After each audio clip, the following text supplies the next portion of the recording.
I never thought I'd be the one to grant a dying woman's last wish. But when Maria Sanchez asked to see the Virgin Mary 3 days before her execution, I had a choice to make. What happened in that chapel changed everything I thought I knew about justice, mercy, and miracles.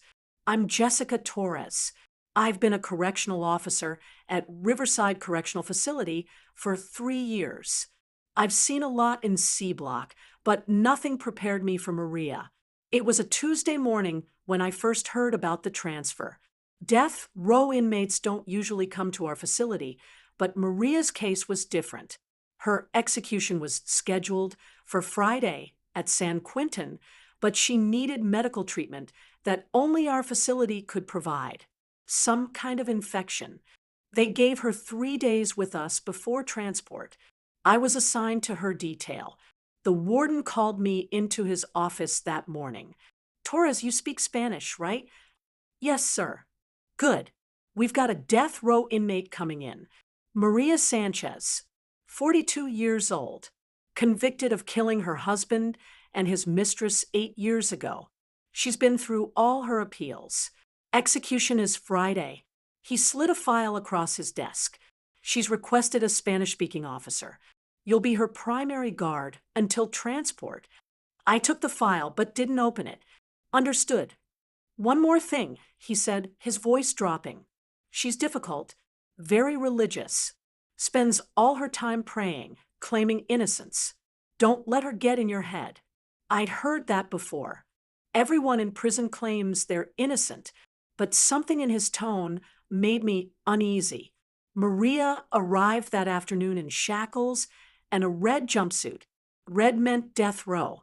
She was smaller than I expected, maybe 5'2", with gray streaking through her black hair. But her eyes were what struck me. They weren't hard or angry like most long-term inmates. They were sad, deeply, impossibly sad. Bienvenida, I said softly as I processed her in. She looked up at me, surprised. ¿Hablas español? Sí. For the first time, something flickered across her face. Not quite a smile, but close. Gracias a Dios. We placed her in isolation, standard protocol for death row transfers. The cell was small, concrete, with a metal bed and a toilet. My name is Jessica Torres. I'm 28 years old.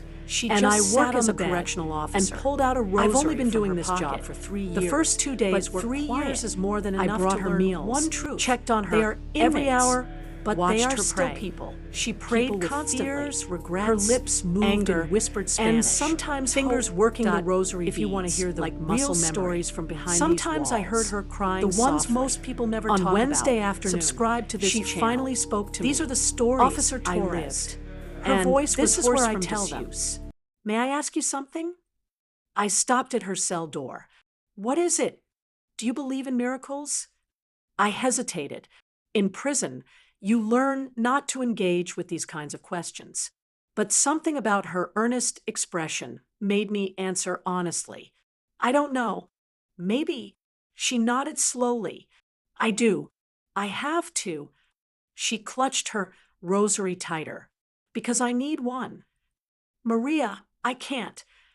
I didn't kill them. She stood up, walking to the bars. Not aggressive, just desperate to be heard. I know everyone says that.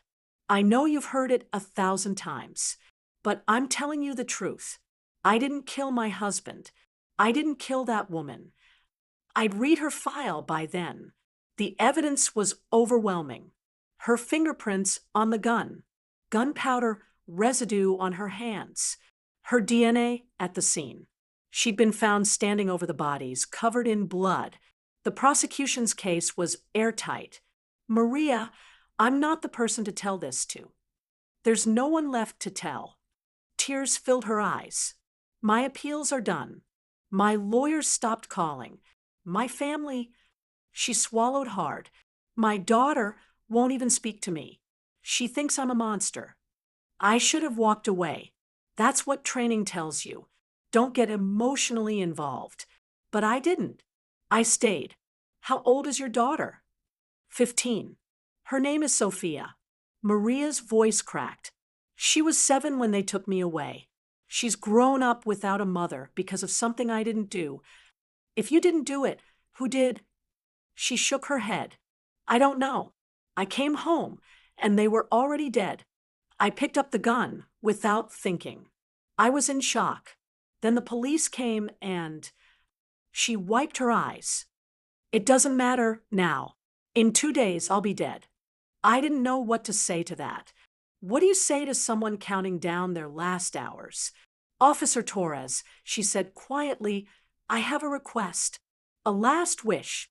Here it comes, I thought. They always have requests at the end. Some want special meals. Some want to see family.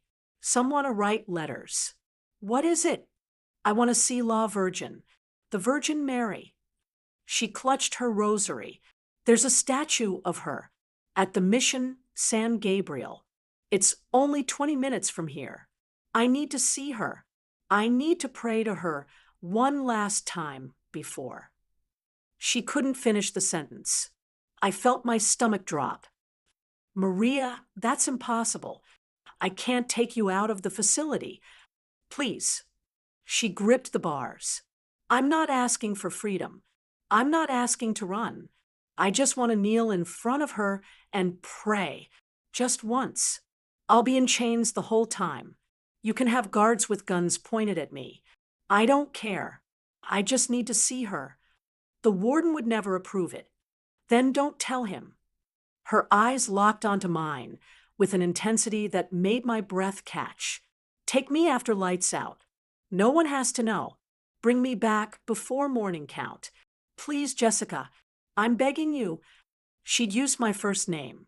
That was against protocol, but I didn't correct her. I could lose my job. I could go to prison myself. I know, and I'm sorry to ask, but I have nothing left except my faith.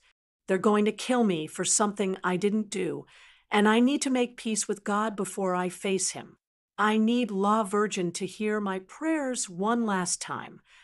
I walked away without answering. My hands were shaking. That night, I couldn't sleep. I kept thinking about Maria's face, about her daughter Sophia, who'd grown up believing her mother was a murderer, about Friday, when they'd strap Maria to a gurney and inject poison into her veins. I thought about my own mother, how she'd react if I was in Maria's position. Would she fight for me? Would she believe me? Thursday morning, I came back to Maria's cell. She was praying again, but she looked up when she heard my footsteps. I read your case file. I said, all of it. She stood up slowly.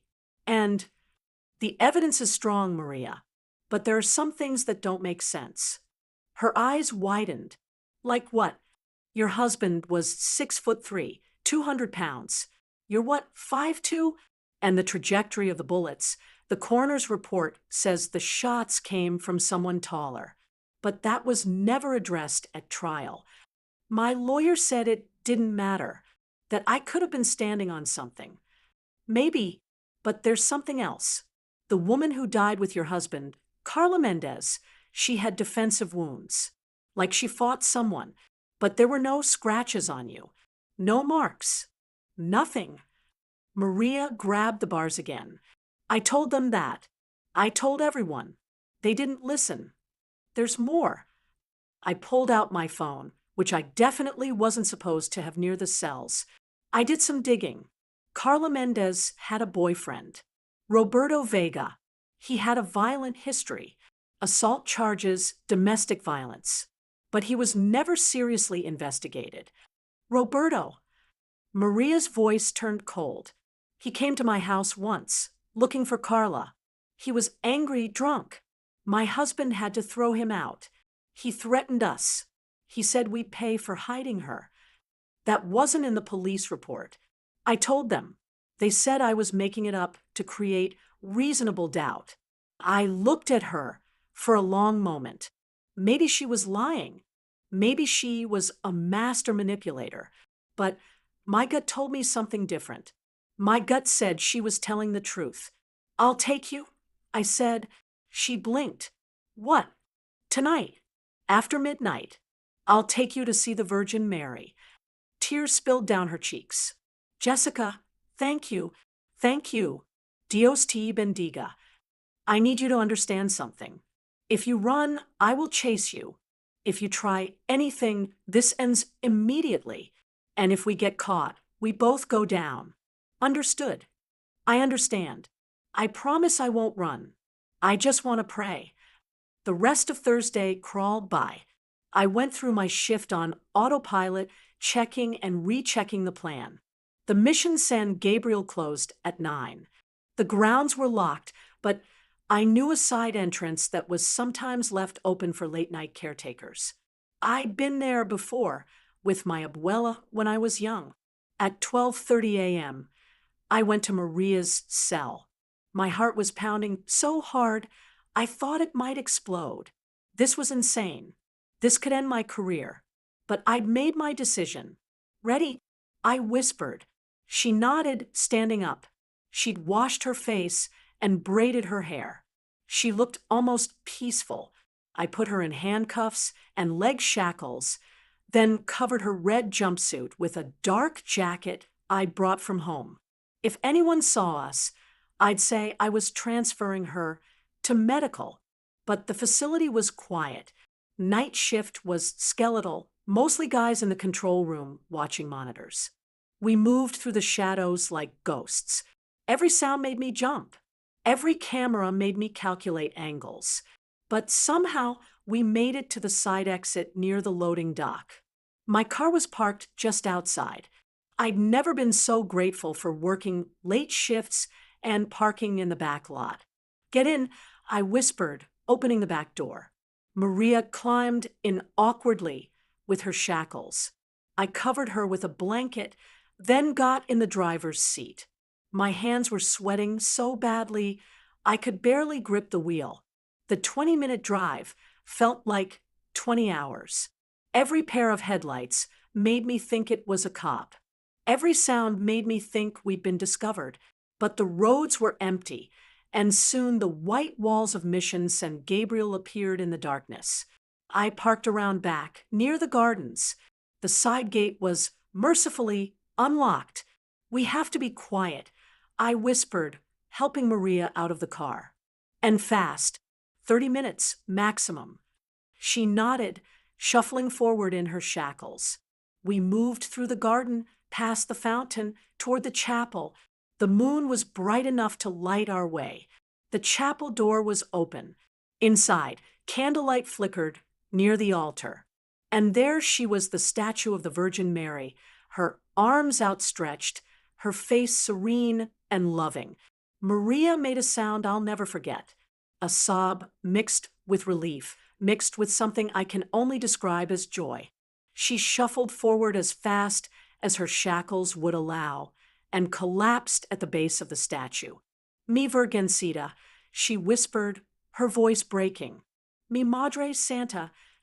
I stood back, giving her space. This was her moment, not mine. Maria prayed in Spanish, her words tumbling out fast and desperate. She confessed her fears. She begged for mercy for her daughter. She asked for strength to face Friday. She proclaimed her innocence again and again, begging La Virgin to reveal the truth. Then she did something unexpected. She started singing, softly, barely above a whisper, a hymn I remembered from my childhood, one my abuela used to sing. Santa Maria, Madre de Dios, ruega por nosotros pecadores.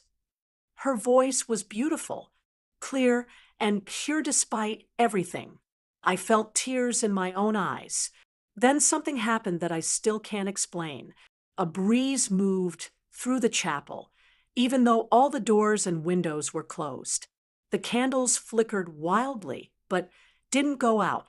And for just a moment, maybe I imagined it, maybe I didn't, the statue's face seemed to change. The expression softened, became warmer, more alive. Maria gasped. She'd seen it too. She heard me, Maria whispered. She heard me. That's when I heard the voices outside. My blood turned to ice. Someone was coming. Security? Police? I grabbed Maria's arm. We have to go.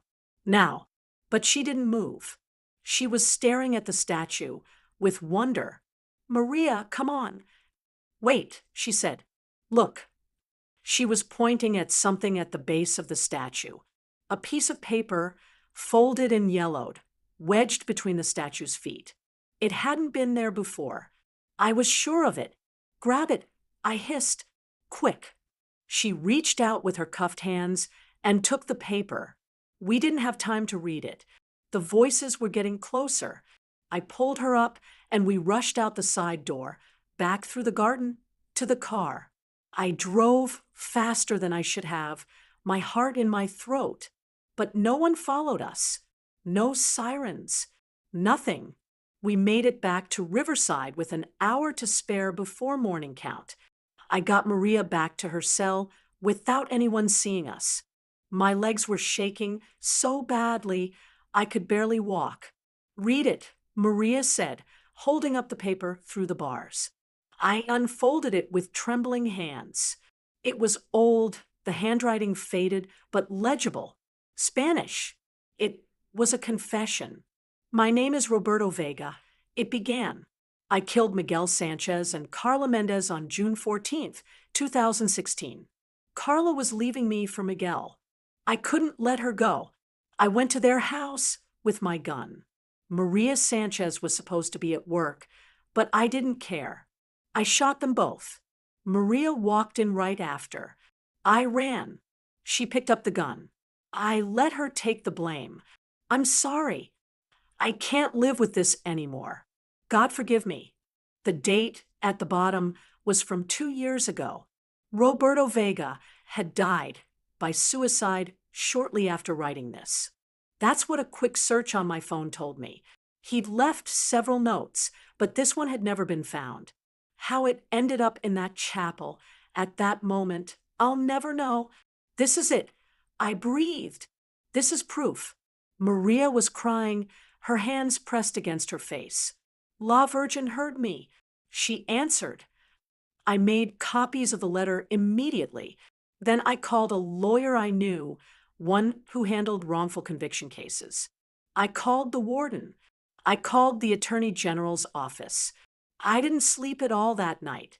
By Thursday afternoon, Maria's execution had been stayed. By Friday, the case was being reopened. By the following week, she was released. The legal process took months, but eventually Maria Sanchez was fully exonerated. The state apologized. She was compensated, but nothing could give her back 8 years of her life. I met her again 6 months after her release. She'd reunited with her daughter, Sophia. They were working on their relationship, going to therapy together. Maria had gained some weight and let her gray hair grow out. She looked different, lighter. I never got to thank you properly, she said, hugging me tight. You saved my life. I don't know if I did anything, I said honestly. Maybe it was La Virgin. She smiled. Maybe it was both. I think about that night a lot, about the breeze in the closed chapel, about the letter that appeared from nowhere, about whether miracles are real or if we just call coincidences miracles when we need hope. I don't have answers, but I know this. Maria Sanchez was innocent, and somehow the truth came out. Whether that was divine intervention or just incredible luck, I'm grateful. I also know that I broke every rule in the book that night. I could have been fired. I could have been arrested, but I'd do it again. Because sometimes the rules aren't enough. Sometimes you have to listen to something deeper. Maria still writes to me. She volunteers at a women's shelter now, helping other women who've been failed by the system. Sophia is in college studying law. She wants to be a defense attorney. And me, I'm still at Riverside, still working C Block. But I see my job differently now. I see the women here differently. Because I learned that everyone deserves to be heard.